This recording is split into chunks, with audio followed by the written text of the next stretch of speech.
Two 8-year-old twins sat quietly in the back seat of their father's old car, watching the world outside change from beautiful neighborhoods to broken-down streets.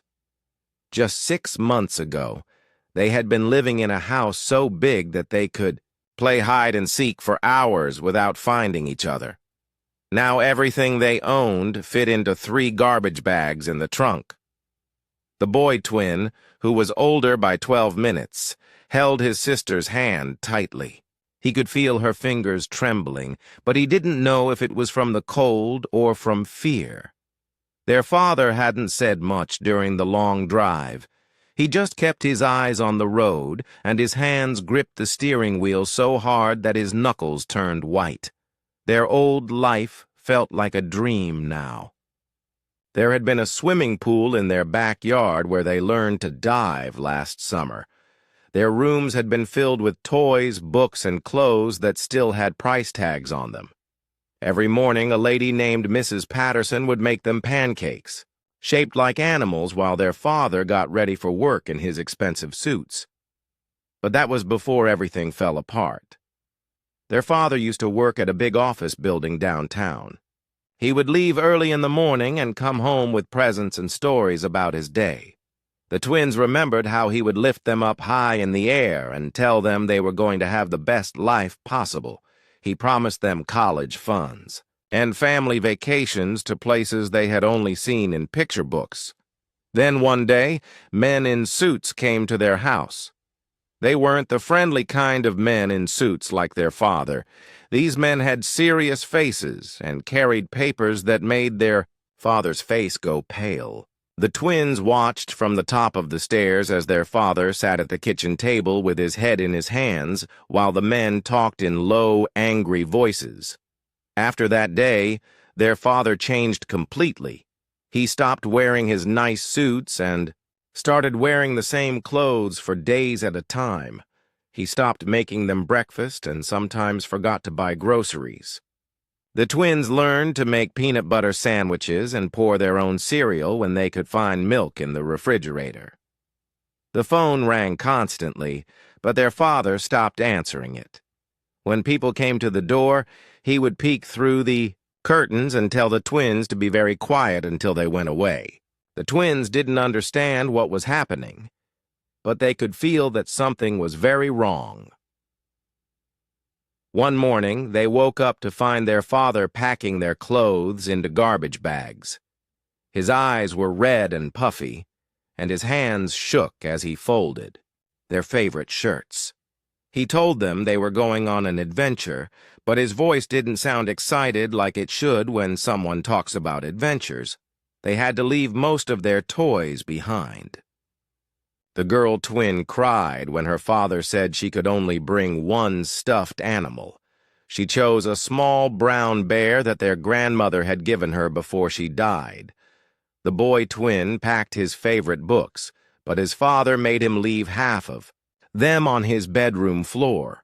Their house, which had always felt warm and safe, suddenly felt cold and empty. The furniture was still there, but it looked different somehow, like it belonged to strangers. Their father walked through each room one last time, touching the walls and looking at family pictures.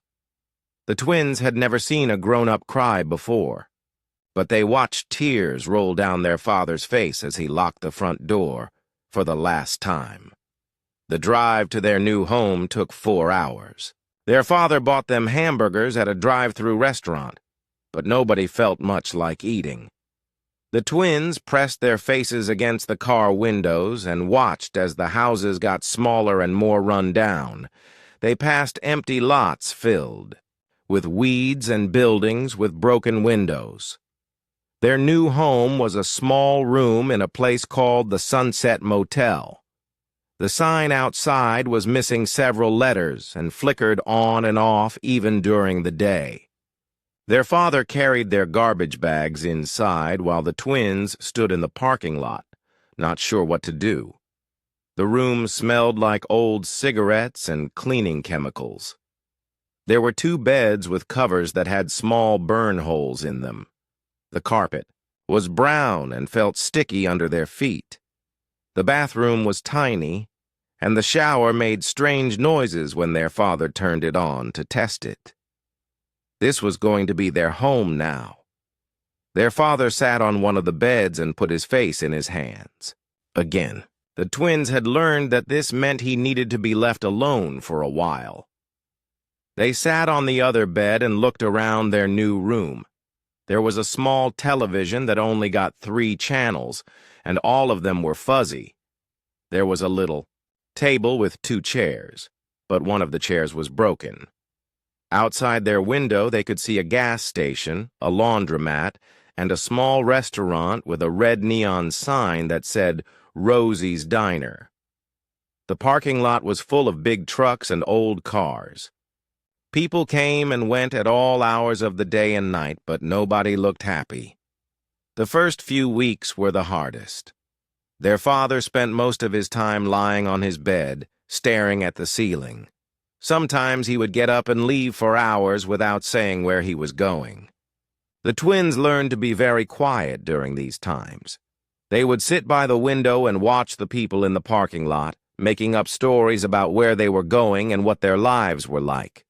The twins started at a new school, but it was nothing like their old one. The building was old and crowded, and many of the windows were covered with boards instead of glass. Their teacher, Mrs. Johnson, seemed tired all the time and had to deal with too many students who didn't want to be there. Nobody at school paid much attention to 2 quiet kids who kept to themselves. The twins had learned to blend into the background, to not cause any problems that might make things worse at home. They did their homework by the light of the motel room's single lamp and tried to ignore the sounds of arguing and loud music coming from the other rooms. Their father's drinking started slowly, but it got worse quickly. At first, he would just have 1 beer with dinner. Then it became 2 or 3. Soon the twins would find empty bottles hidden around their small room, and their father's words would become slurred and hard to understand. Money became a constant worry. Their father would leave them $5 or $10 and tell them to make it last until he came back. The twins learned to buy the cheapest food they could find and to make it stretch for as long as possible. They became experts at finding free meals at school and saving half of their lunch for dinner. The worst part wasn't the hunger or the cramped room or even their father's drinking. The worst part was feeling invisible. In their old life, people had known their names. Teachers had smiled when they walked into classrooms. Neighbors had waved when they played in their front yard. Now they felt like ghosts moving through a world that couldn't see them. Adults looked right through them, even when they were standing right in front of them. Other kids at school treated them like they weren't even there. Even their father, when he was drinking, sometimes looked at them like he couldn't quite remember who they were. The twins held on to each other because they were all they had left. They created their own small world within their tiny room, telling each other stories and sharing their few remaining possessions. They took care of each other when their father couldn't take care of them, and they tried to stay strong even when everything around them was falling apart. But being strong was getting harder every day. They were just children, and children aren't supposed to worry about having enough food or whether their father will come home at night. They weren't supposed to know how to stretch $5 for 3 days or how to do laundry in a bathroom sink. As winter approached, their situation got worse. Their father's absences became longer, and the money he left behind became less. The twins found themselves spending more and more time at the small diner across the parking lot, where a cup of hot chocolate could warm them up and give them a place to sit when their room felt too small and too sad. They had no way of knowing that their lives were about to change because of a woman in an apron who saw what everyone else missed. The red neon sign of Rosie's Diner became like a lighthouse for the twins. When their motel room felt too small or too quiet, When their father had been gone too long, or when they just needed somewhere warm to sit, they would cross the parking lot and push through the heavy glass door. The diner was nothing special to look at. The floor was covered in black and white checkered tiles that had seen better days. The red vinyl booths were patched with silver tape, and the tables wobbled if you put too much weight on one side. But to the twins, it felt safer than anywhere. Else they knew. They always sat in the same booth, the one in the back corner where they could see everyone who came and went. The seat cushions were worn smooth by thousands of people before them, and there was a small tear in the vinyl that the girl twin would trace with her finger when she was nervous. The twins had learned the diner's rhythm. In the early morning, construction workers would come in for coffee and eggs before heading to job sites. They wore dirty boots and talked loudly about their plans for the day. Around lunchtime, office workers would rush in for quick sandwiches, always checking their phones and looking at their watches. But the twins' favorite time was the evening shift. That's when the truckers came in, men and women who drove big rigs across the country. They moved slowly, tired from long hours on the road, and they never seemed to be in a hurry. Some of them would sit for hours drinking coffee and reading newspapers or talking on their phones to family members far away. The twins had become experts at making a small order last for a very long time. They would order 1 plate of French fries and 2 glasses of water, then eat the fries one at a time, making them last for hours. They would tear each fry in half and share it, chewing slowly and talking quietly between bites. Nobody seemed to mind that 2 children were sitting alone in a diner for hours at a time. The truckers were focused on their own problems, thinking about delivery schedules and road conditions. The other customers came and went quickly, too busy with their own lives to pay attention to anyone else. The twins had become invisible, and they knew it. At school, things weren't much better.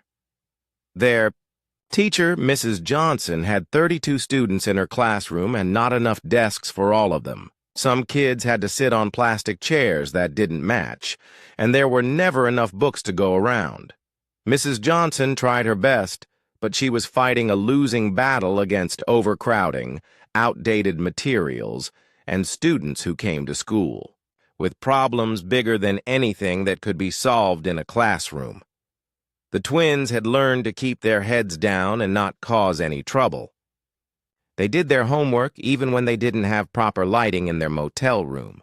They shared pencils and erasers because their father often forgot to give them money for school supplies. They ate the free lunch that the school provided, and they always saved half of it for later, wrapping it carefully in napkins to take back to their room.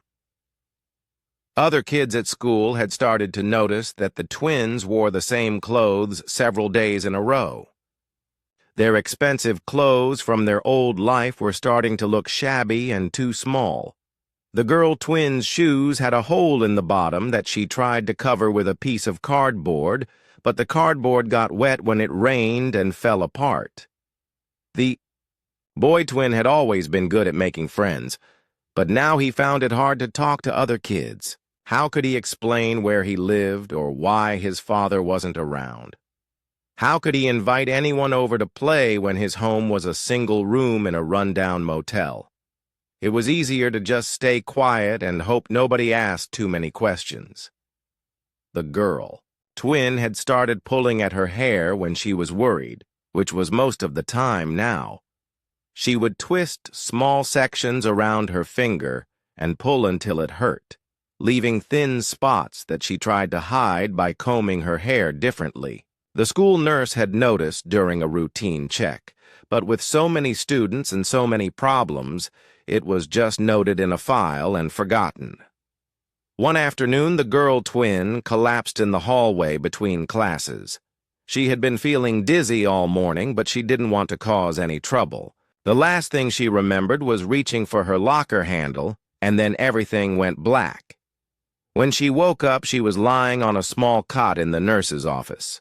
The nurse, a tired-looking woman named Mrs. Chen, was taking her temperature and asking questions that the girl twin didn't know how to answer. "When did you last eat?" Mrs. Chen asked, but the girl twin couldn't remember. Time had become fuzzy lately. Sometimes breakfast was yesterday. Sometimes it felt like a week ago. "Where are your parents? I need to call someone to pick you up," Mrs. Chen said, looking through a file folder. But the twins' father hadn't answered his phone in 3 days, and they didn't know where he was. Mrs. Chen gave her a package of crackers and a juice box, then sent her back to class with instructions to eat something when she got home. The girl twin nodded and promised she would, but they both knew it was an empty promise. There wasn't anything to eat at home except half a bag of stale bread and some peanut butter that was almost empty. That evening, the twins sat in their usual booth at the diner, sharing a plate of French fries and trying to make them last until closing time.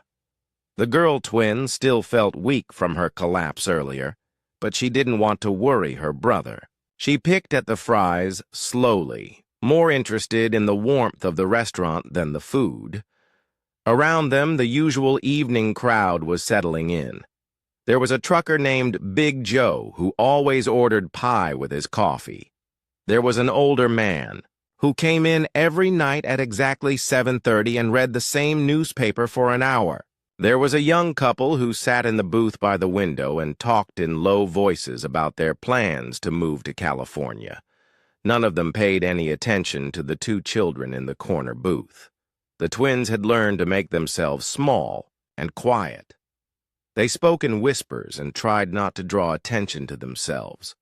They cleaned up their own messes and never asked for anything extra.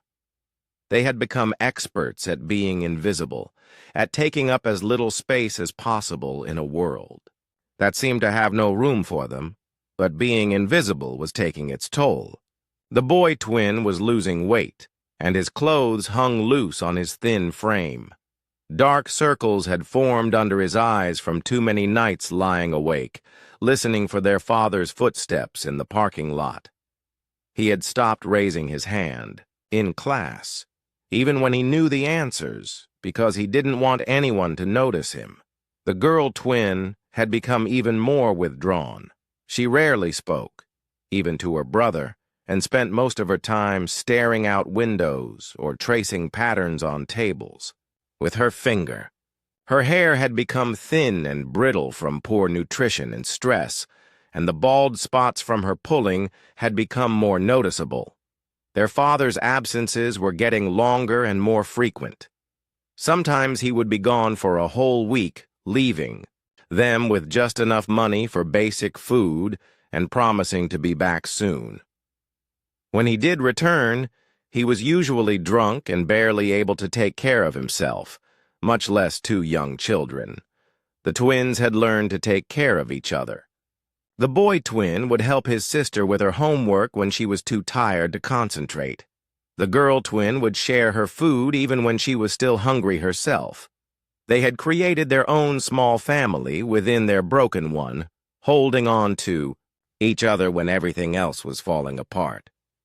At the diner, they had found a small refuge from their troubles.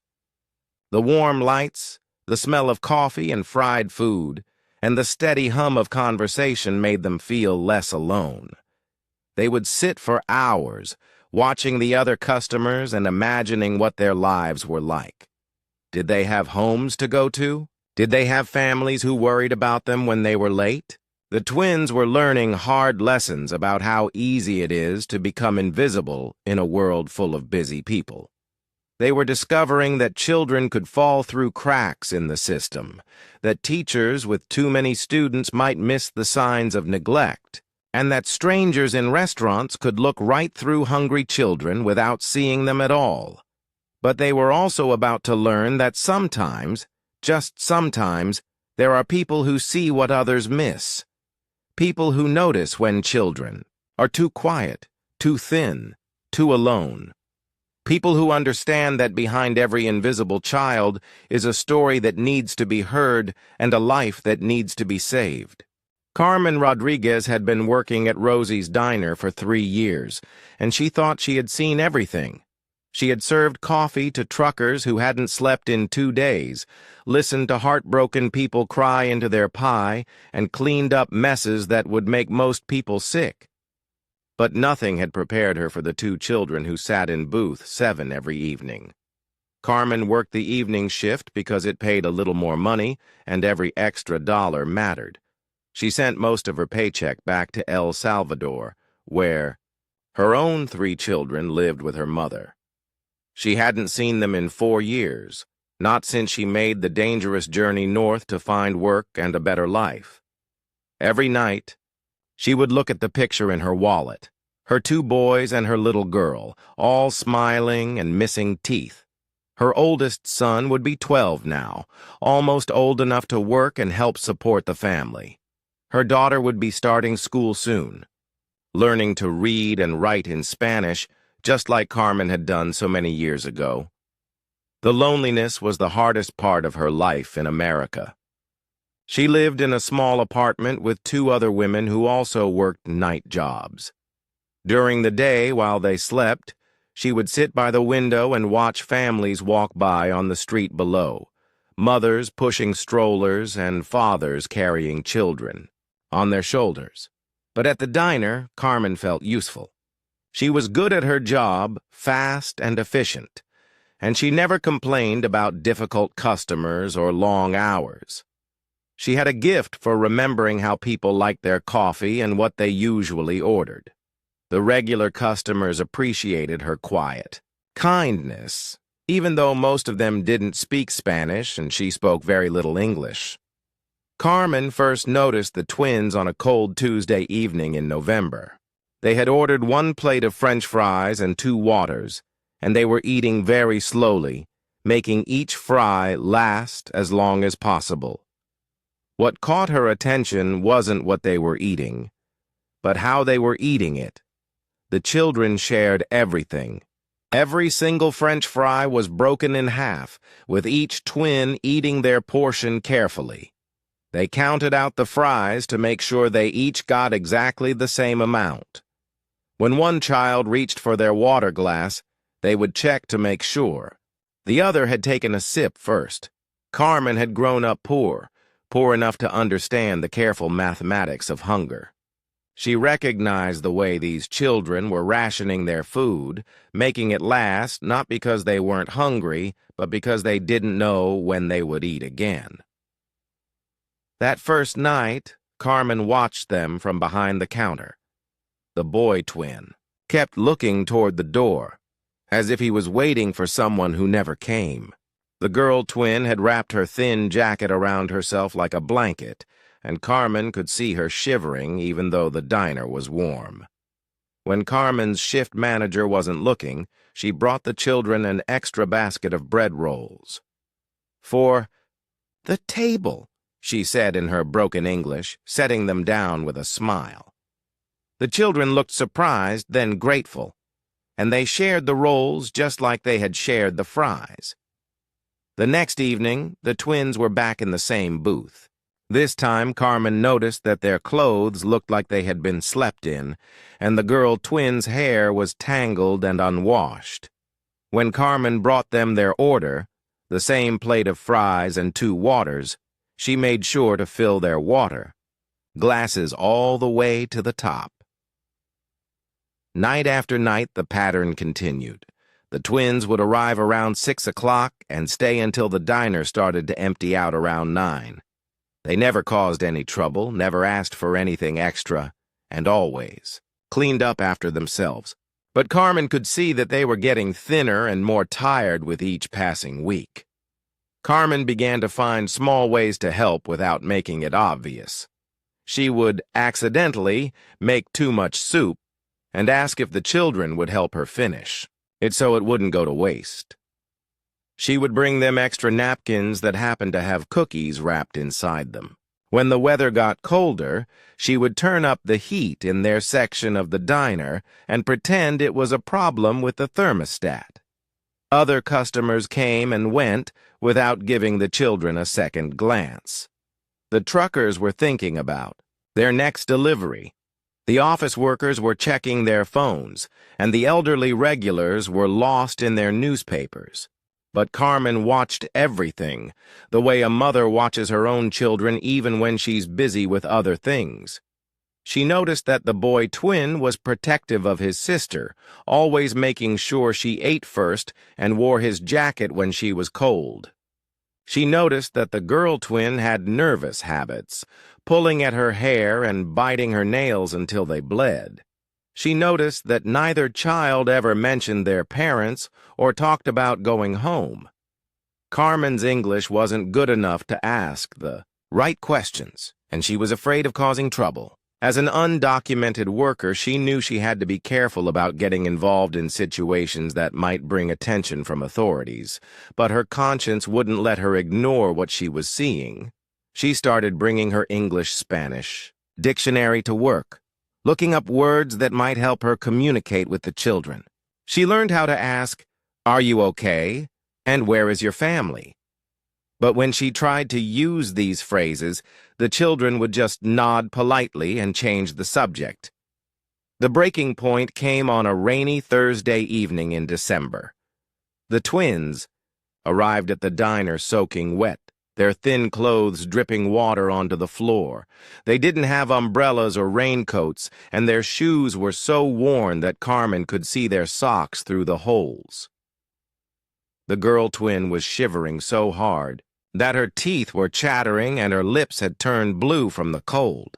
The boy twin kept trying to warm her hands with his own, but he was just as cold and wet as she was. Carmen couldn't stand it anymore. She brought them hot chocolate instead of water, and she didn't charge them for it. She found clean towels in the kitchen and helped them dry their hair. She turned the heat up as high as it would go and moved them to the booth closest to the heating vent. "Where is your papa?" she asked in her careful English, kneeling down beside their table so she could look them in the eyes. The boy twin looked away and mumbled something about him being at work, but Carmen could see the truth in his eyes. He didn't know where his father was, and he was scared. That night, Carmen made a decision that went against every instinct for self-preservation she had developed during her years as an undocumented immigrant. She couldn't let these children continue to suffer while she stood by and did nothing. She started staying late after her shifts, sitting with the twins and trying to learn more about their situation. She used her phone to translate phrases from Spanish to English and back again. Slowly, piece by piece, she began to understand the scope of their problem. The children were living in the motel across the parking lot. Their father was gone most of the time, and when he was there, he was usually too drunk to take care of them.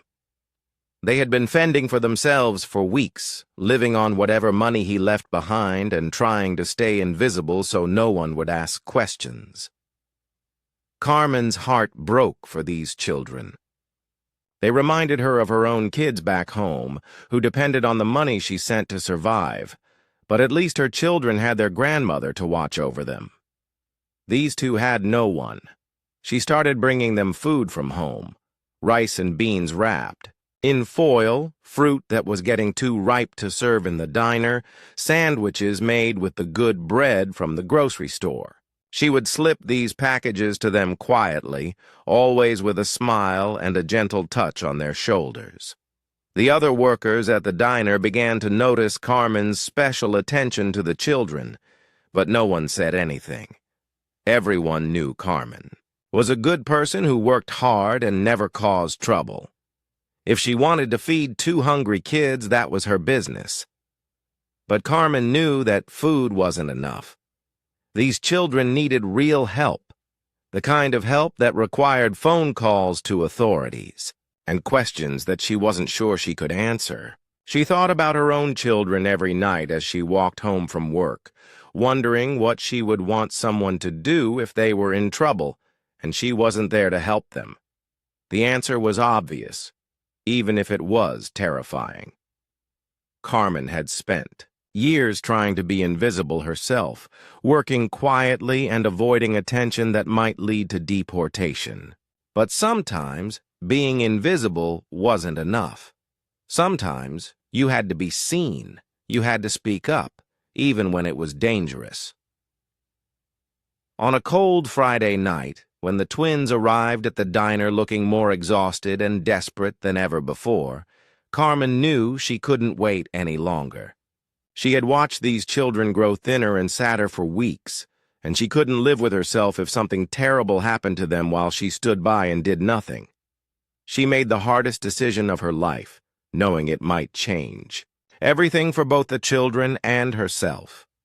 Sometimes being an angel means taking risks that ordinary people won't take, and Carmen was ready to spread her wings.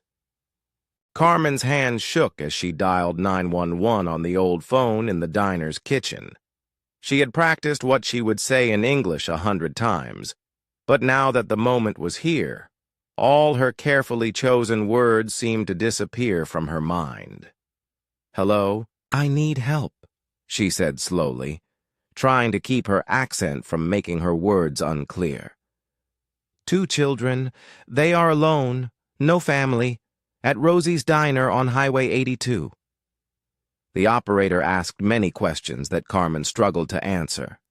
Where were the children's parents? How long had they been alone? Did she know their names? Carmen did her best with her limited English, using the dictionary on her phone to look up words when she got stuck. While she waited for help to arrive, Carmen sat with the twins in their usual booth. The children could sense that something was different. Something important was happening. The boy twin kept looking toward the door with worried eyes, while his sister pressed close to his side. "Is okay," Carmen said softly, reaching across the table to touch their hands. "Help is coming. Good help."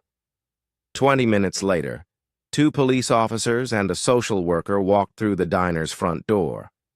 Carmen's heart pounded so hard she thought it might stop completely. In her home country, police were often dangerous for people like her. But these officers moved slowly and spoke quietly, like they understood they were dealing with frightened children. The social worker was a middle-aged woman with kind eyes and a gentle voice. She knelt down beside the booth and introduced herself to the twins, asking their names and ages in a voice that sounded like a grandmother talking to her grandchildren. Carmen stood nearby, wrapping her arms around herself and trying not to cry.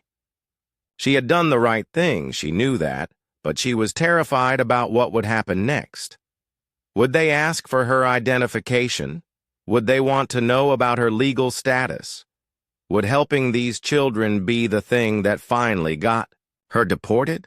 The social worker asked Carmen to explain what she had observed, and Carmen did her best with her broken English and lots of hand gestures. She pointed to the booth where the children always sat, showed how they shared their food, demonstrated how thin they had become.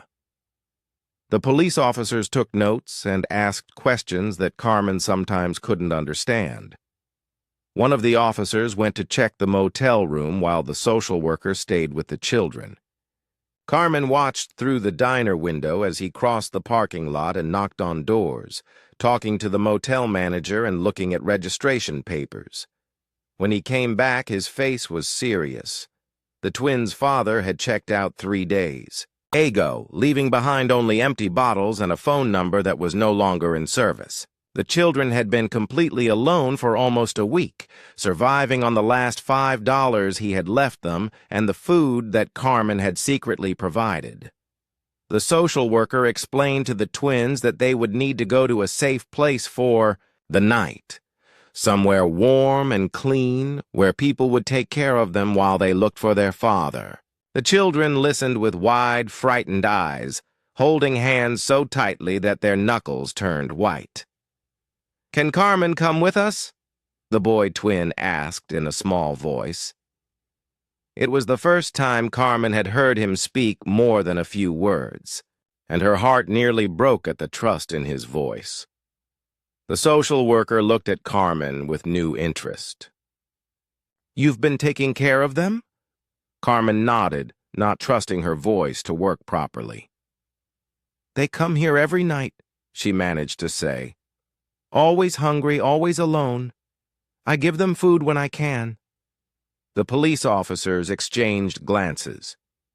This wasn't the usual story of child neglect they were used to hearing. This was a story of one person stepping up when everyone else looked away. As the social worker prepared to take the children to emergency foster care, Carmen pulled 2 small bags from behind the counter. Inside were sandwiches she had made during her break, along with some fruit and cookies. "For later," she told the twins, trying to smile even though tears were rolling down her cheeks. The girl twin suddenly broke away from her brother and wrapped her thin arms around Carmen's waist. "Thank you," she whispered, her voice muffled against Carmen's apron. "Thank you for seeing us." Carmen hugged her back, feeling like her heart was being squeezed in a giant fist. She had spent 4 years missing her own children, and now she was losing these 2 as well. The social worker promised to keep in touch, to let Carmen know how the children were doing. But Carmen knew that once they walked out that door, she might never see them again. She stood in the empty diner after they left, wiping down tables that were already clean and trying not to think about Booth 7 sitting empty. 3 days passed, without any word. Carmen went to work, served customers, and counted the hours until her shift ended. But her heart wasn't in it. She kept looking toward the door, hoping to see 2 familiar faces, even though she knew they wouldn't be coming. On the 4th day, something unexpected happened. Police officers came back to the diner, but this time they weren't alone. They brought a man in a clean shirt and pressed pants, a man who looked tired but sober, like he had been sleeping and eating properly for the first time in months. "Tapurs." Man asked to speak with Carmen, and she felt her old fear rising up again.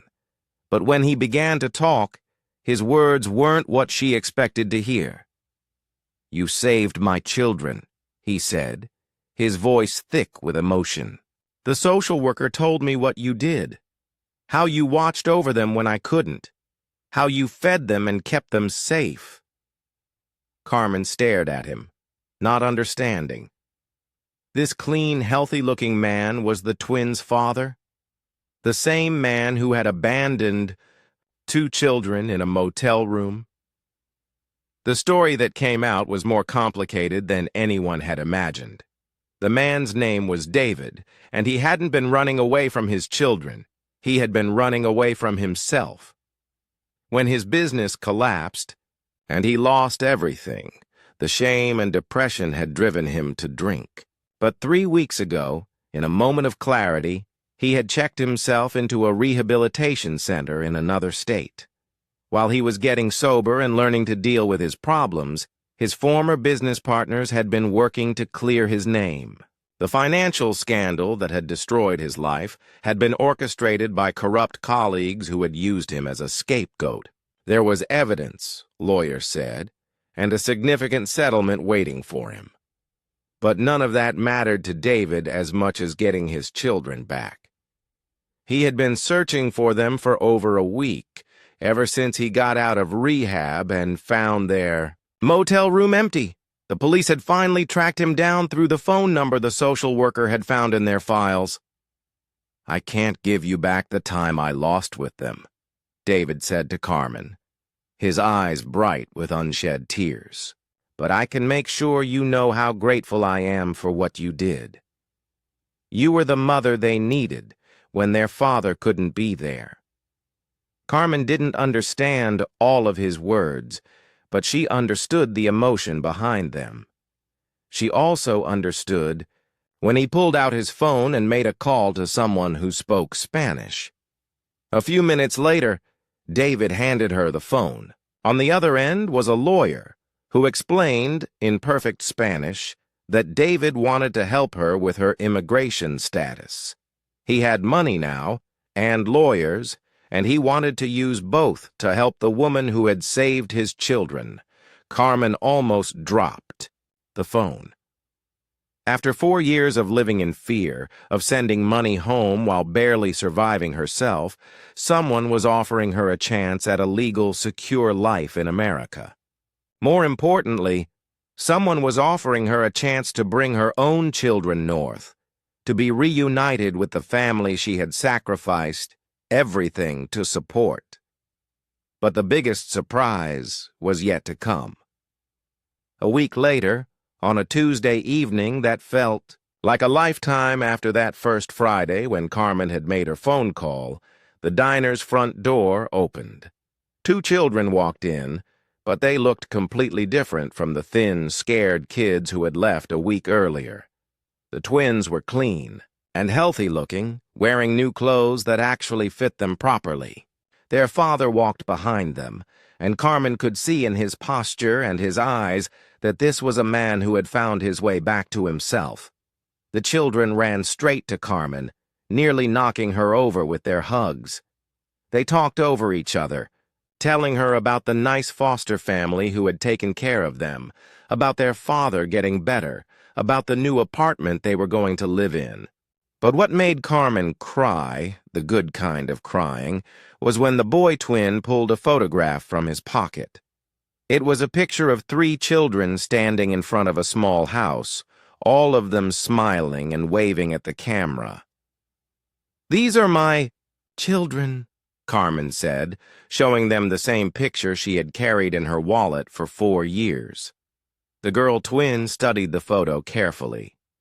"When do you get to see them?" she asked. "Soon," Carmen said, and for the first time in years she actually believed it. Very soon. David had kept his promise. The lawyers were already working on Carmen's immigration case, and there was talk of bringing her children to visit within a few months. But more than that, she had gained something she never expected: a family. The twins came to visit Carmen at the diner every week, sometimes with their father, sometimes on their own when he had to work late. They would sit in booth 7 and tell her about school, about friends they were making, about the normal life they were building together. Carmen would bring them food, not because they were hungry anymore, but because that's what families do. They take care of each other, they share what they have, and they never let anyone they love go invisible again. Sometimes the most important moments in our lives happen not when we receive help, but when we decide to give it.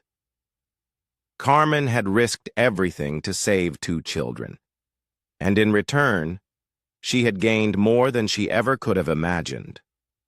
Proof that kindness is never wasted, that courage is always rewarded, and that sometimes the people we save end up saving us right back.